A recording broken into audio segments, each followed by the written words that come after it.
Today we have a very special guest. Her name is Katie Warren. She's a real estate investor based out of Las Vegas, and I want to get into her origin story and how she even got started, not just in real estate, but in entrepreneurship in general. So, Katie, can you tell the people a little bit about what you do now, and then we'll go back to your origin? Yes, absolutely. So what I do now, a lot. So right now I actually run a very small financial services business as well as, the retail side of real estate, helping people buy and sell. Slowly easing out of that because I want to focus a lot more on the investing side, flipping. My mom is actually in business with me, so she kind of helps with a lot of that paperwork, that tedious stuff. And I focus on trying to find the deals and talking to agents all day and, scrounging the MLS for deals. So, that's my main focus right now. I get to work from home. So I pretty much sit here and sit on the internet all day. That's funny. That's what I do. and so, so what was your first step into entrepreneurship? Was it the financial service, the real estate? What was it? It was real estate. So I got my real estate license actually when I was 19. And because my parents had sold their house, I was still living with them. Mhm. And the real estate agent that we used, he was super early 30s. He looked like he was in his 20s. And I didn't want to go to college. I was like, what does he do? I said he was driving actually my dream car, and I was like, whatever he's doing, I'll do it. And so I ended up getting my real estate license, joined with them, and I had no idea what to do. So I actually decided to just be one of the assistants for one of the agents at Huntington and Ellis. So I did that for about a year. And I very much did not enjoy being an assistant. When you have that entrepreneurial, brain, you hate working for anybody. But I was working at a restaurant at the same time, working two jobs, just doing the grind and the hustle. So I ended up leaving the real estate firm, was still just doing the restaurant business or not the business, just working as a cocktail server. And Mhm. 6 months later, COVID happened. And as we all know, especially in Vegas, they shut down every hotel here. And so I ended up having no job and a real estate license that was just sitting there. So it pretty much pushed me into entrepreneurship. I knew I wanted to be a real estate agent eventually, but I just felt too young. All those excuses, all those limiting beliefs kind of, start creeping in. And I was like, oh, I'll just wait. So COVID just pushed me into being a real estate agent. And that's how I really just got my first step, actually, becoming an entrepreneur, being fully self-employed, no paychecks coming in. So yeah. So was the COVID time where you're like, I'm gonna be an agent? That was the first step, a real estate Yeah. agent. Yes. Okay. And then once you started, what was that like? Did you like it? Did you not like what was it all like? Really, really enjoyed it at first. I really enjoyed it. I thought it was so much fun. I think it was because I was just so tired of working a job, and so tired of having a manager and bosses and being told what to do. So, being able to just go out there and actually do the dang thing was really fun, but scary, of course. I mean, especially during COVID, we all know how it was. Everybody was up in arms. Is the market going to crash? Is it going to be crazy? And then the market just in a few short months just was on fire. So luckily for me, it was pretty easy to get clients. I mean, buyers were just falling out of the sky at that time. But of course, it comes with struggles, very financial struggles. I was blowing through my savings that I had made through actually making a consistent paycheck. And pretty much every single paycheck I got from real estate, I was just gripping onto and hoping that the next deal would come. And you know how it is. It's scary, especially being in a position where any real estate deal is this close from falling apart. And so, just trying to save every deal and do whatever you can, from door knocking to, open houses, cold calling, everything you could do just to make something work. Yeah, it's funny. People don't even think about that. The people who have not delved into business yet or entrepreneurship, they don't realize how much of a struggle it really can be when there is no consistent paycheck. A lot of people hate on the people who have the W-2s with the jobs. I'm like, well, there's a big there's a big benefit to having the jobs and the W-2s. It's like you have money coming in all the time. So for your agent stuff, you liked it at the beginning. Was it successful at the beginning? Was it a struggle to get it going and started? Or like what was that like in terms of, I guess, the success you've had in it?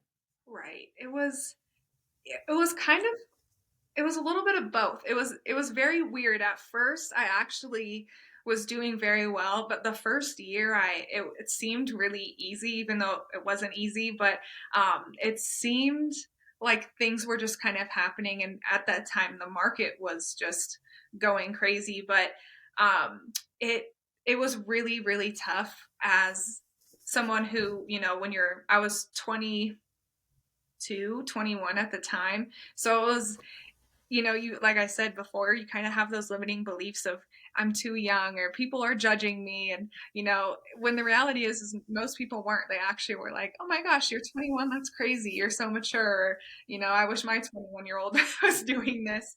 But it was, you had those months. I had actually 1 month where I had 6 homes in escrow.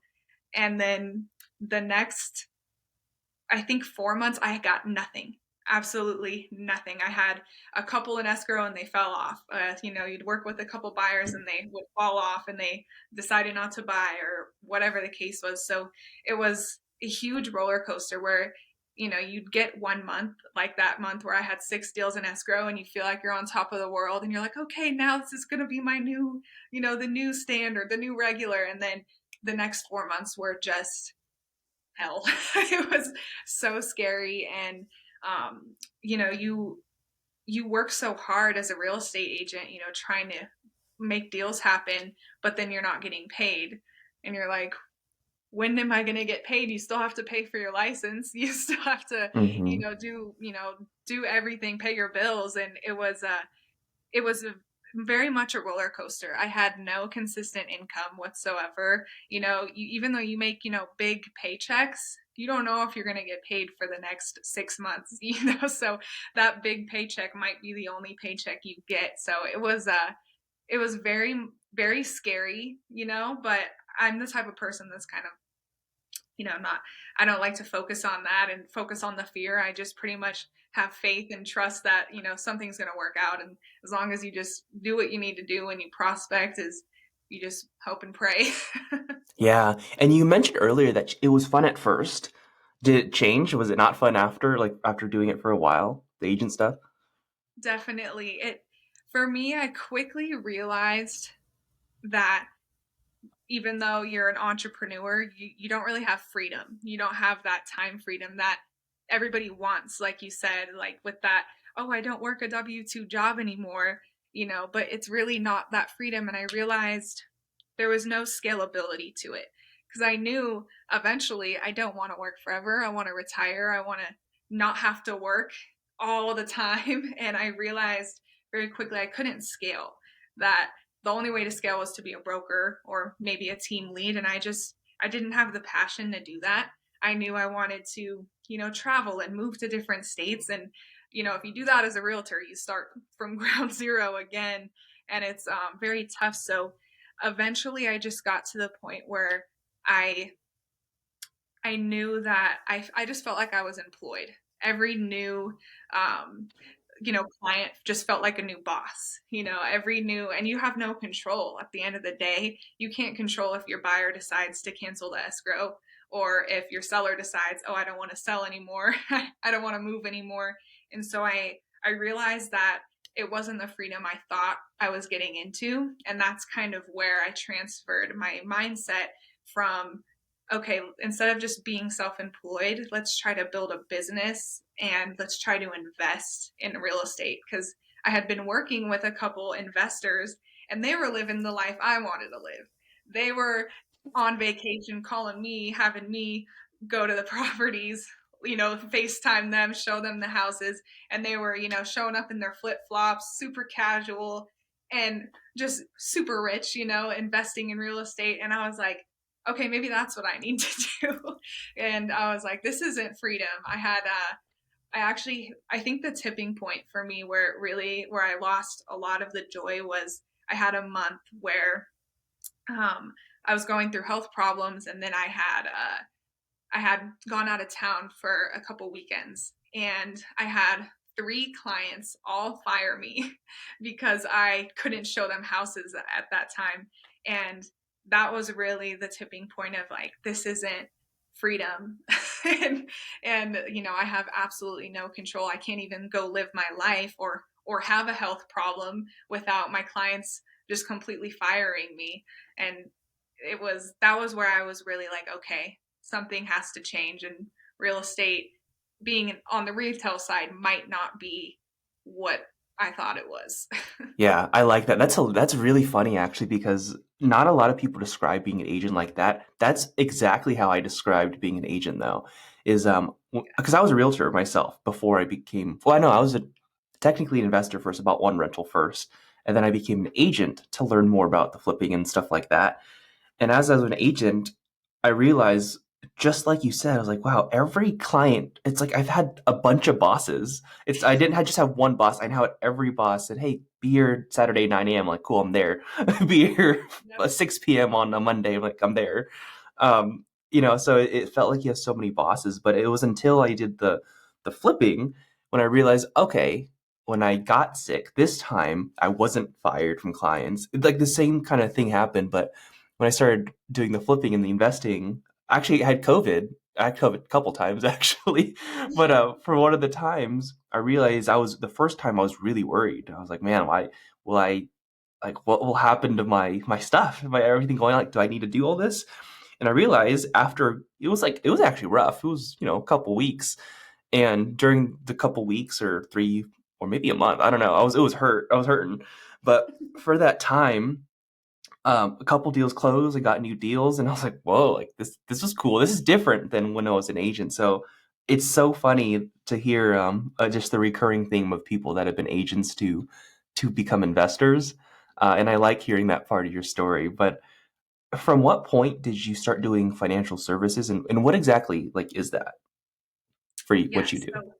So it was actually last year when I got into the financial services, and at first I wasn't fully committed to it. I actually have my boyfriend who was running his little firm, and it's full service. We do everything from retirement plans, college funds for people's children. We do annuities, Roth IRAs, life insurance, pretty much anything. We do debt consolidation as well, help people set up wills and trusts. So it was a really good transition anyway, because a lot of the past clients from real estate I could just, utilize with that. And I was like, oh, hey, listen, I'm doing this now. But I really wasn't committed to it. I was just like, hey, I'll get my license with you, and we'll just kind of see what happens. It was kind of a part-time thing. And then this business, though, it's run entirely through Zoom. You can help people from all 50 states in America.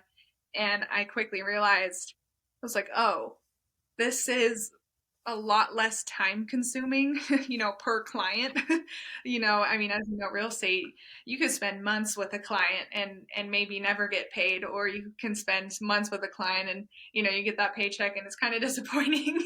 Hmm. And so the very first client that I got paid on, I actually made more money spending 2 hours with them than I did on my very first real estate paycheck that I got.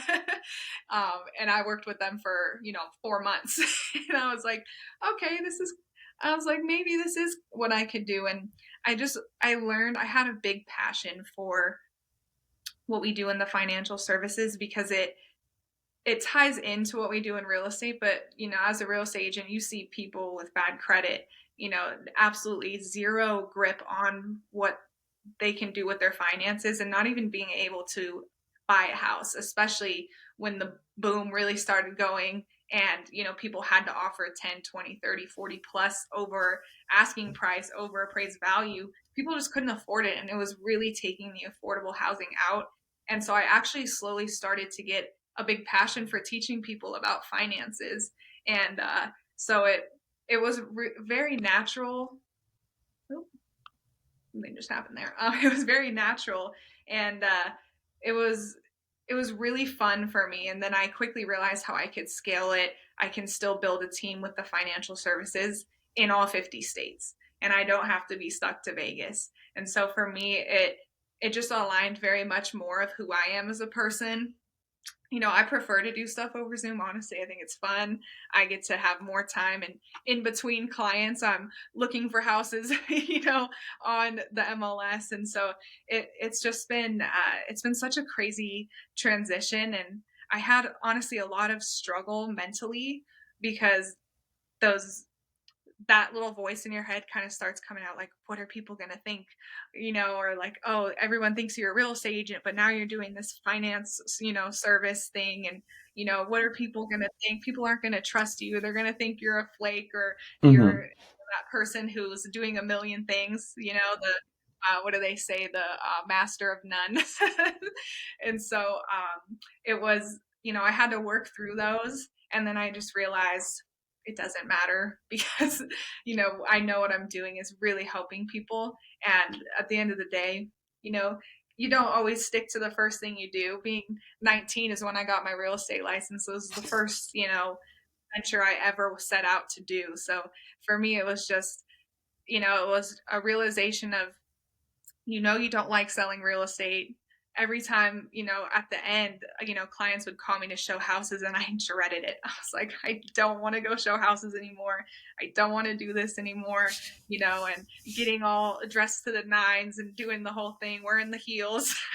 I, I realized, you got to follow your heart. You got to follow your passion. And my gut was just telling me this finance services is something you need to do.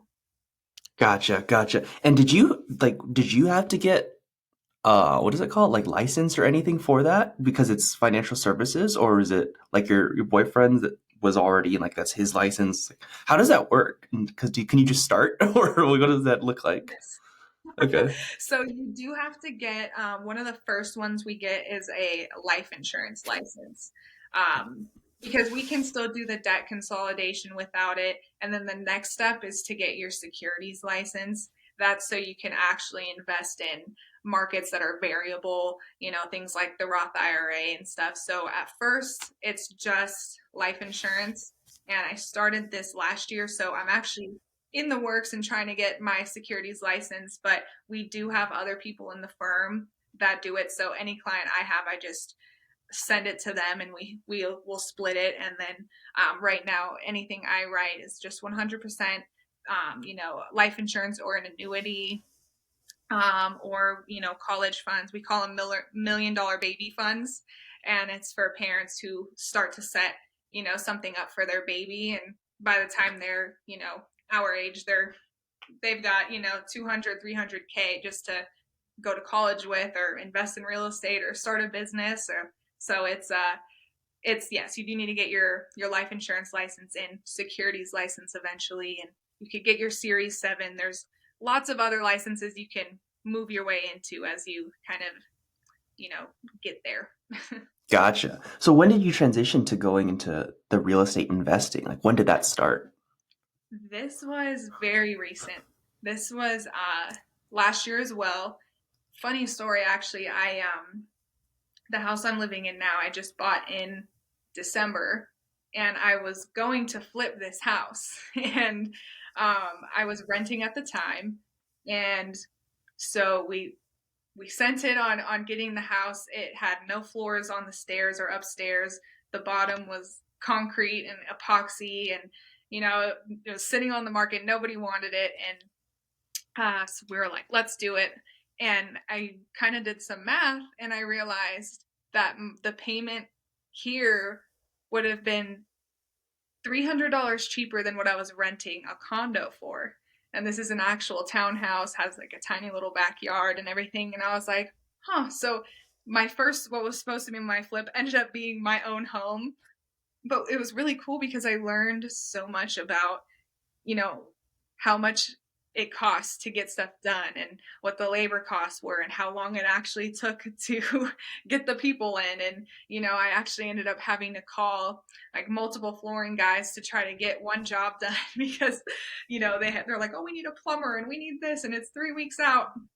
And so I ended up, buying what was supposed to be my first flip, and now I'm actually in the works of locking in me and my mom's first flip together, and so it's really freaking exciting, and it's very new to me, but I've helped so many people with buying their homes and buying their rentals and helping them with flips that it feels really natural. It's not as scary as I thought it would be, and I'm just really excited to get to work on the very first one. I love that. Yeah, and it's usually when you do your first, and technically your first house is your first flip because you're buying it, you see what it takes, you understand, and once you do that, everything else is just less scary. You're like, okay, I could do the next one, and each one after is just, oh, this is just normal, and the more bad things that happen, it's like, ah, whatever. Like it's just squatters came in, broke everything, they stole the electrical panel, like roof needs fixing. By the way, these are all things that just like this past flip that's going on. These are all things that happen. It's just what happens. Yeah. So I'm very excited for you. Um, is so the initial plan right now is to attack this upcoming flip, and are you looking for more flips right now, more things in real estate? Like, what are you looking for right now, real estate wise?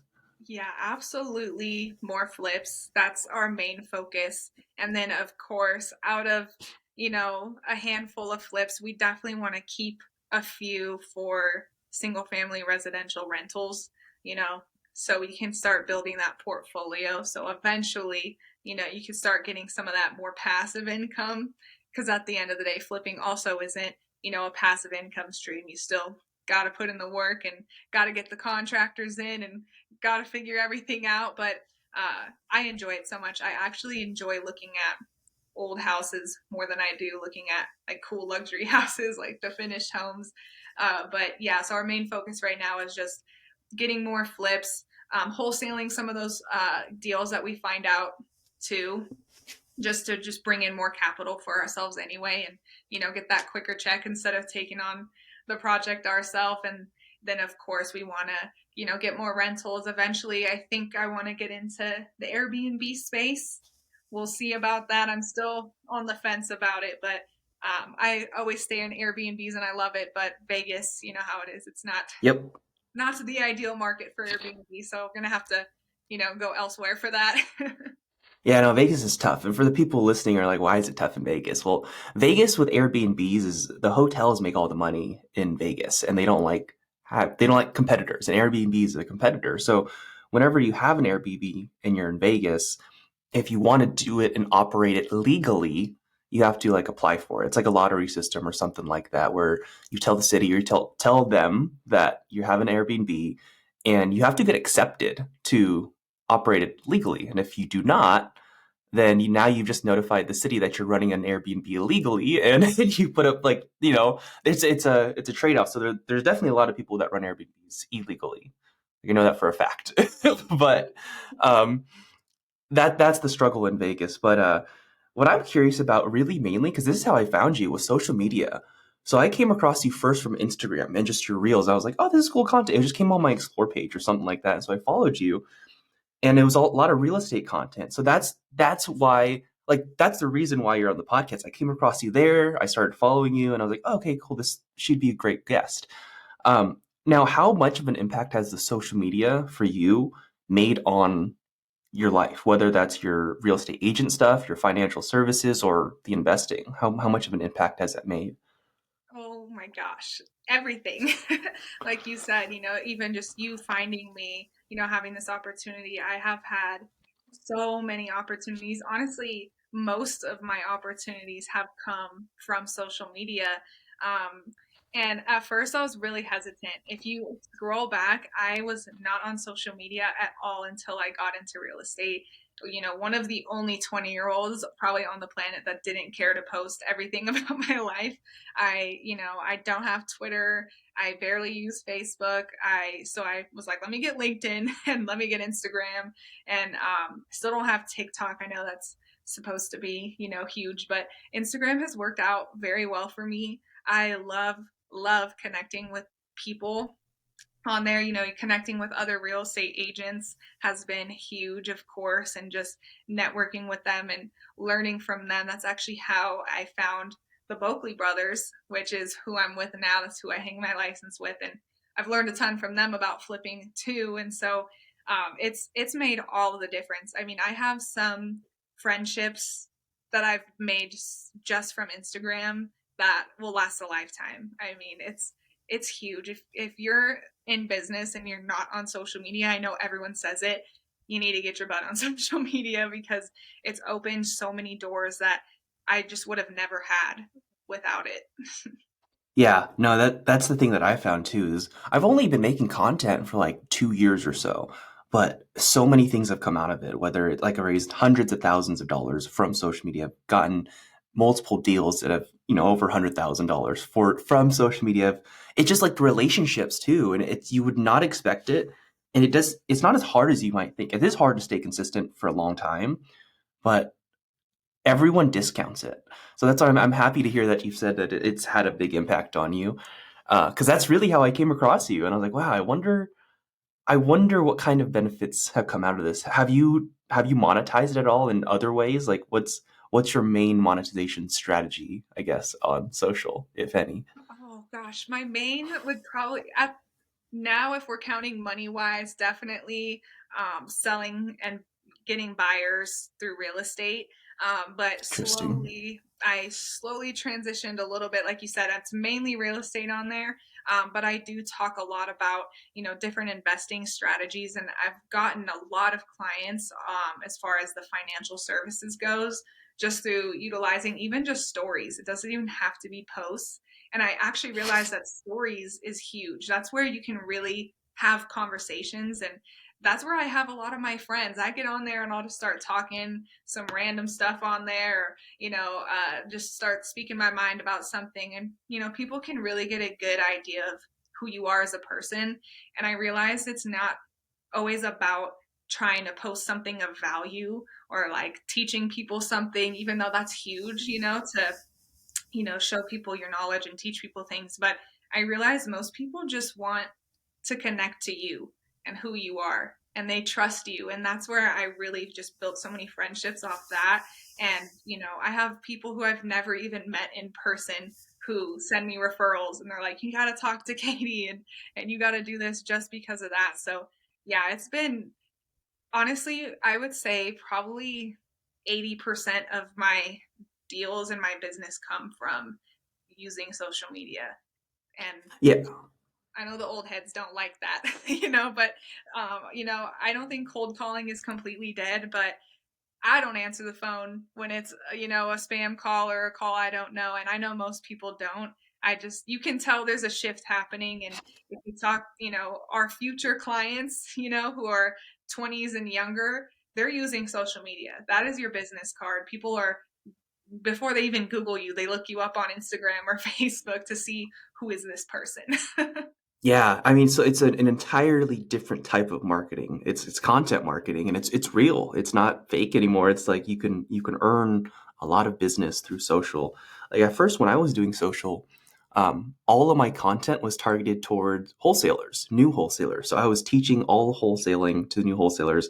A lot of my content, in terms of the pitches and who I was trying to attract, was the wholesalers in my market. So I'd always in every video, I'd be like, oh, like I paid this wholesaler $30,000. I don't count their pockets. Like that was a lot of my content, and here's how you do it.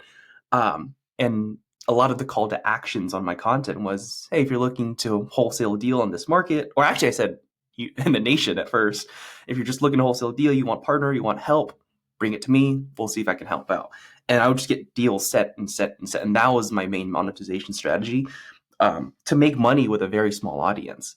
And then over time, it's shifted now to like coaching and stuff like that. So the pitches are different, the education's different. I'm teaching just real estate investing for that reason. So it's so interesting how you can attract someone based on what you're looking for, and at the same time giving value. And the interesting thing about your stories that you mentioned is, yeah, the stories are the place where on Instagram that people are closest to you. They watch all your stuff and they're actually checking your stories, whether they're clicking through or not. They're actually looking at your stories. And so anytime for me, I've noticed whenever I make a pitch on there, maybe I'm raising money for a deal. Hey, I need to raise $110,000. If you're interested, DM me the word invest and let's talk about it. And I do that on my stories because people are closest. And I realize it's mostly the stories that people are like, yeah, let's invest. Let's figure out how I can help you. So yeah, it's a place to for people can get to know you, and if you want to make the real request, those are great places to do it. So it's funny that you mentioned that too. What's the game plan for you? I guess what's the next? What are the next steps for you? The next focus for the upcoming year? What's next for Katie Warren? What's next? Wow. Hopefully a lot more flips, Okay. lots of real estate stuff. And it's funny that you mentioned social media because I definitely want to up my social media game. Like you said, it's really hard to be consistent. And I have definitely faulted on being extremely consistent. I'll have months where I'm posting all the time, and then I'll just have a couple weeks where I just burn out or I don't have any ideas and I just have no, motivation to actually post anything. I just want to throw my phone away and or you do actually get busy doing real work, doing the real stuff, and you just kind of it kind of falls to the back end. And so social media is definitely something I want to step up, and teaching more people. I want to show people that investing, whether it's in real estate or, other avenues, that it's possible for people. My big focus is actually focusing on more of the affordable housing because I want to show people that they can get something that's awesome utilizing small spaces and trying to just really amp those up so it's a lot more functional, and you can get, maybe it's not your dream home, but something that you really truly love, even though it's not, your dream home. It might be your first step. So that's really my main focus is, getting those affordable housing, keeping it affordable, but, amping it up so you can get what you want. You can get something modern, but it's not, breaking the bank. You don't have to spend $500,000, and just showing people that it's so possible. Because I think right now in the state of everything, and the news likes to scare everybody, and talks of a recession coming. And I know Tony Robbins has said, like, we're going through an economic winter, and a lot of people are scared and they don't want to move, they don't want to invest, they don't want to buy houses. And so I think my main goal for this year and the upcoming years is to really focus on the middle class people and really helping them understand that this is possible for you, and helping people become entrepreneurs and self-employed, and hopefully guiding them through not making the same mistakes I made and getting consistent. And I would love to coach people, same thing you're doing, and potentially start a podcast. So that's potentially in the works, but right now it's a lot of flips and just getting those affordable housing, making it really cool but keeping it affordable.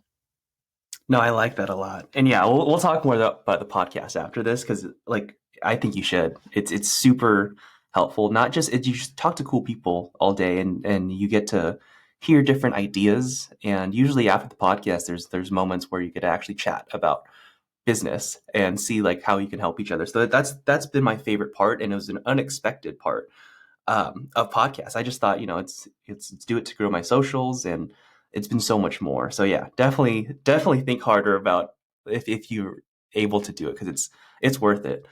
Um, for you, the people listening, how can people help you? So this is your chance to pitch whatever you want to pitch. If you want, like, if someone's listening and they, hey, this Katie's a pretty cool person, I want to reach out, I want to see how I can help her. How can they help you, and where can they find you? Honestly, helping me is the biggest thing is actually just following me on Instagram and connecting with me. And, if there's any part of you that wants to learn more about, finance and saving money or real estate, I am a text, call, DM away from helping you. That's my passion. As cheesy as it sounds, I know people say this, but I truly love helping people. I love people so much. Like you said with the podcast, I just love talking, connecting with people. So helping me would just be, connecting with me on social media. It's at it's Katie Warren, and if you have some ugly old beat up homes in Vegas, I would love to potentially buy it and flip it for you. So anything like that is just a major help. I love it. I love it. And then last thing, if there's one message you wanted to share, it doesn't have to be business, doesn't have to be real estate, but just for people, like this is your overarching message, what would that message be that you want people to know? Ooh, that's a good question. Honestly, what's just popping in my head right now is faith over fear. Like, Mm, release all of those fears and just have faith in yourself and have faith in others, and use the help.